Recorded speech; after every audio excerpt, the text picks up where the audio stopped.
Muhammad Hussein, 28 tahun, memutilasi dan mengecor mayat bosnya, Irwan Hutalagung, 53 tahun, karena sakit hati. Saat konferensi pers, Hussein terlihat cukup tenang dan sesekali tersenyum saat ditanya polisi dan wartawan soal aksi sadisnya tersebut. Ketika ditanya wartawan, dengan santai Hussein menjelaskan jika tindakan sadisnya itu dikarenakan korban sering memukuli dan memarahi korban. Pelaku mengakui dirinya baru sebulan bekerja bersama Irwan di usaha galon. Olehnya, dia merasa jika ada kesalahan ketika bekerja harap dimaklumi. Tapi itu sepertinya tidak berlaku untuk Irwan. Ketika Hussein salah mengantarkan jumlah galon, dia selalu dimarahi dan sesekali dipukul menggunakan tangan kosong oleh bosnya. Hingga 4 hari sebelum aksi sadisnya menghabisi dan memutilasi korban, Hussein sudah merencanakan akhir hidup sang bos. Ia menggunakan linggis untuk membunuh Irwan ketika sedang tidur. Ia membalas pukulan tangan kosong bosnya dengan linggis di Kamis malam. Bahkan, ketika ditanya apakah ia menyesal, sambil tersenyum Hussein katakan jika dia puas.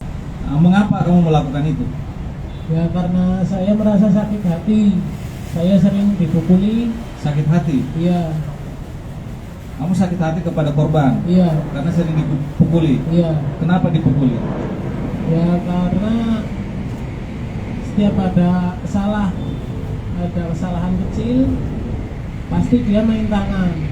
Seperti apa? Seperti apa kesalahannya? Contohnya ada pesanan galon. Pesanan galon, kayak galon air.